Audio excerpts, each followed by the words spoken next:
நம் தமிழ் உறவுகளுக்கு என் பணி என் பணிவான வணக்கம். இது நம்ம ஊர் விவசாய சேனல். இப்போ வந்து விவசாயிங்க வந்து பெரும்பாலும் விவசாயிங்க வந்து விவசாயத்தை விட்டு மற்ற வேலைங்களுக்கு வந்து நகர்ப்புறத்தை நோக்கி தொடங்கிட்டு நகர்ப்புறத்தை நோக்கி குடியேறிட்டுருக்கிறாங்க. இதுக்கு காரணம் என்னன்னா, விவசாயத்தில வந்து போதிய வருமானம் இல்ல. இதுக்கு போதிய வருமானமின்மைக்கு காரணம் என்னன்னா, நாம்ப விளைவிக்கிற பொருளுக்கு நாம வந்து விலை வச்சு விக்க முடியாது. நாம தான் விளையிறோம் கஷ்டப்பட்டு. அத எடுத்துட்டு போய் மார்க்கெட்ல விக்கும்போது அங்க இருக்கிற தரகர்கள் வந்து ஒரு விலைய நிர்ணயம் பண்ணுவாங்க. அந்த விலைக்கு தான் நம்ம குடுக்கணும். அது லாபமோ, நஷ்டமோ அவங்க சொல்ற விலைக்கு தான் வித்துட்டு வரணும்.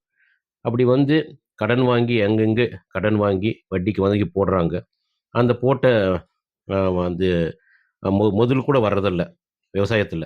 ஏன்னா, விவசாயிங்க வந்து நெறைய பேர் பாருங்க இது கடனும் கண்ணீருமா தான் இருக்காங்க. எந்த ஆளுன்னு பாருங்க, நான் சொல்றது இந்த சிறு விவசாயிகளுக்கு சொல்றது நானு. பெரிய பெரிய ஜமீன்தார்களுக்கு இல்ல. 1 ஏக்கர், 2 ஏக்கர் வச்சு விவசாயம் பண்றாங்க பாரு, அவங்களுக்கு தான் சொல்லிட்டு இருக்கேன். நெறைய பேர் வந்து விவசாயத்த விட்டு வெளியில வந்துட்டாங்க. பாருங்க எந்த நகர்ப்புறத்துலனா பாருங்க, இந்த செக்யூரிட்டியா வேலை செய்றவங்க, ஹவுஸ் கீப்பிங்கா வேலை செய்றவங்க, இந்த கொத்தனாரா வேலை செய்றவங்க, இவங்கலாம் என்னன்னா, ஒரு காலத்துல வந்து விவசாயம் பண்ணிட்டு இருந்து தான் இங்க வந்திருக்காங்க.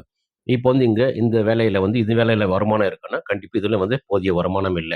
இங்க சம்பாரிக்கிற ம் சம்பாத்தியம் வந்து வீட்டு வாடகைக்கும், குழந்தையுடைய படிப்பு, மருத்துவ செலவு இதுக்கு கூட பத்துறதில்ல. அப்படி இருக்கும். அந்த காலத்துல வந்து விவசாயம் பண்ணும்போது அங்க நிம்மதியா இருந்தாங்க. ஏன்னா, அத எடுத்துட்டு போய் அந்த வெளியில விக்கும்போது, வெளியூருங்களாகட்டும், உள்ளூர்ல விக்கும்போது அவங்களுக்கு வந்து அவங்க சொன்ன விலையில தான் வித்துட்டு வருவாங்க. நல்ல லாபத்தையும் பார்த்துன்னு இருந்தாங்க. விவசாய தொழில் வந்து சிறப்பாக இருந்தது. ஆனா, இப்ப பார்த்தோம்னா, விவசாயத்துக்கு எந்த அரசாங்கமும் வந்து சப்போர்ட் இல்ல. ஏன்னா வந்து எந்த விவசாயிகளுக்கும் எந்த அரசாங்கமும் சப்போர்ட் அந்த காலத்திலேருந்து நம்ம காமராஜர் ஆண்ட காலத்திலேருந்து ஆண்ட பிறகு அதுக்கு பிறகு வந்து அந்த எந்த ஒரு அரசாங்கம் வந்து விவசாயிகளுக்காக எந்த ஒரு நல்லதையும் செய்யல.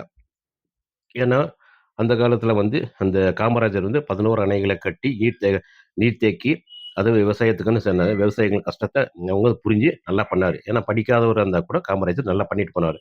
பட் நம்ம இப்போ அதுக்கு பின்னாடி வந்து எந்த அரசாங்கமும் வந்து அவங்க என்னன்னா, இந்த அரசாங்களுக்கு வேலையில இருக்கிறவங்களுக்கு, ஸ்கூல் டீச்சருங்களுக்கு, இந்த ம் மத்த அ இதுல டிபார்ட்மெண்ட் இருக்கு. இவங்களுக்கு தான் அ அப்பப்போ ஊதிய உயர்வு, அந்த சலுகை, இந்த சலுகைன்னு குடுத்து, இந்த தீபாவளிக்கு போனஸு, பொங்கலுக்கு போனஸ் இப்படின்னு குடுத்து, நல்லா வந்து அவங்களுடைய ஓட்டு வங்கிய வந்து மேன்மேலும் உயர்த்திக்கிறாங்க தவிர, விவசாயிகளுக்கு வந்து ஒண்ணும் பண்ணல. ஏன்னா, விவசாயம் வந்து படிக்காத பாமர மக்கள் அவங்க வந்து. அவங்களுக்கு வந்து எலக்ஷன் நேரத்தில கடைசியில வந்து ஓட்டுக்கு 500, 1000 குடுத்தா கண்டிப்பா போட்டுர்றாங்கன்ட்டு அவங்களுடைய எண்ணம். ஆனா, இவங்க அப்படிதான் இருக்காங்க. ஏன்னா வந்து, அந்த எலக்ஷன் நேரத்தில வரும்போது, அவங்க குடுக்குற 500 1000த்துக்கு வந்து வாங்கிட்டு, அவங்க ஓட்ட எடுத்துன்னு போய் போட்டுர்றாங்க. ஏன்னா வந்து, இவங்க விவசாயம் செய்றவங்க வந்து சொல் பேச்சு ஒண்ணா தான் இருக்கும். நாங்க உங்கள தான் போடுறோம்னா, கண்டிப்பா அவங்கள தான் போடுவாங்க. ஏன்னா வந்து ஏமாத்தி போடுறது, இது போடுறது தெரியாது. ஆனா அதே போல வந்து இந்த அரசாங்கத்தில இருக்கிற ஆசிரியர்களுக்காகட்டும், இல்ல மத்த வேலைகள்ல இருக்கும், அவங்களுக்கு வந்து இந்த மாரி சலுகைகள வந்து அவங்களுக்கு தேவையான சலுகைகள செஞ்சு குடுக்கலாம். கண்டிப்பா ஓட்டு போட மாட்டாங்க. ஓட்டு போட மாட்டாங்க அவங்க வந்து. ஆனா இவங்க அப்படி இல்லல்ல. ஏதோ குடுக்குறத வாங்கிட்டு, இவங்க யார் வந்தா என்ன நமக்கு என்னன்ட்டு போட்டுர்றாங்க. ஏன்னா இவங்க வந்து அந்த அளவுக்கு படிப்பறிவு இல்ல. அதாவது இந்த ஏழ்மைய பயன்படுத்தி வந்து விவசாயிங்க விவசாயிங்களுக்கு வந்து ஒண்ணுமே பண்ணாது எந்த அரசாங்கமும். அந்த காமராஜர் பின்னாடி வந்த அரசாங்கம் வந்து எதுவுமே செய்யல. பட் ஆனா ஆனா வந்து எம்ஜிஆர் வந்து செஞ்சாரு. அது வந்து குறை சொல்ல முடியாது. அவர் வந்து விவசாயத்துக்கு இல்ல, மக்களுக்கு வந்து பசிய போக்குனாரு. அப்போ வந்து இந்த விவசாயம் வந்து கொஞ்சம் பின்தங்கி இருந்தது. அப்போ வந்து பசியில தான் நெறைய பேர் வாடிட்டு இருந்தாங்க. அதுக்கு வந்து உதவி செஞ்சாரு இல்லன்னு சொல்லல. அதே மாரி ஜெயலலிதாவும் கொஞ்சம் செஞ்சாங்க. கடைசியில அவர் இறக்குறதுக்கு ஒரு 5 வருஷத்துக்கு முன்னாடி தான் அவங்க மக்களுக்காக ஞாயிறுக்கன்ட்டு செய்ய வந்தாங்க. அவங்க அவங்க வந்து எப்படி இறந்தாங்கன்னு உங்களுக்கே தெரியும். அத அத பத்தி விட்டுருங்க. பட் இப்போ வந்து இந்த விவசாயத்துறை வந்து மிகவும் பின்தங்கி இருக்கு. இதுக்கு வந்து என்ன செய்யணும், நம்ம இளைஞர்களாகிய நாம தான் சாரி நம்ம இளைஞர் நான் இல்ல. நீங்க இளைஞர்களாகிய நீங்க வந்து இதுக்கு வந்து இந்த அரசாங்கத்துக்கு எடுத்து சொல்லி, அதுக்கு வந்து விவசாயத்துக்கு என்ன தேவையோ, எப்படி விவசாயத்த முன்னேற்றம் வேணும் உங்களுக்கு தெரியும். அதுக்கு வந்து நீங்க தான் வந்து இந்த அரசுகிட்ட போராடணும், விவசாயிகளுக்காக. விவசாயிகளுக்கு வந்து அவங்களுக்கு என்ன தேவை? ஆ தண்ணி தேவ. விவசாயம் செய்றதுக்கு தண்ணி தண்ணி தேவை. அதேபோல வந்து மின்சாரம்.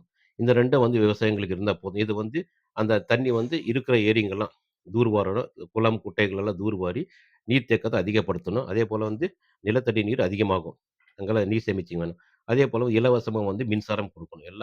இந்த 1 ஏக்கர் உள்ள விவசாயிக்கு கூட இலவசமா மின்சாரம் குடுக்கணும். மின்சாரம் குடுத்தீங்கன்னா, கண்டிப்பா வந்து அ எல்லா விவசாயிங்களுக்கும் வந்து இந்த கனெக்ஷன்ன்றது ஃப்ரீயா தரணும். நீங்க வந்து 2,00,000 3,00,000 அதுக்கு விலை வச்சு அத வாங்குறதுக்கு அந்த அளவுக்கு வந்து வசதி இல்ல விவசாயிங்கிட்ட இப்ப வந்து.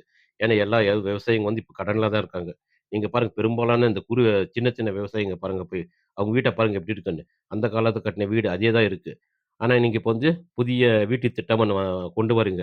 எவ்வளோ குடுக்குறீங்கன்னீங்க? 2,65,000 அது அது எதுக்காவுது? அது பேஸ்மெண்ட் போடுறதுக்கு கூட ஆவுறதில்ல. அந்த கீழ போடுறோம் பாரு அடித்தளம். அதுக்கு கூட அவங்க பத்துறதில்ல. அதனால வந்து கண்டிப்பா விவசாயிகளுடைய கஷ்டங்கள புரிஞ்சுகிட்டு, நீங்க விவசாயிங்களுக்கு உதவுங்க. கண்டிப்பா வந்து பிற்காலத்தில விவசாயத்தில ஒரு நல்ல வளர்ச்சி அடையலாம் தமிழ்நாடுன்னு சொல்லி, இந்த பதிவு வந்து நிறைவு செய்றேன்.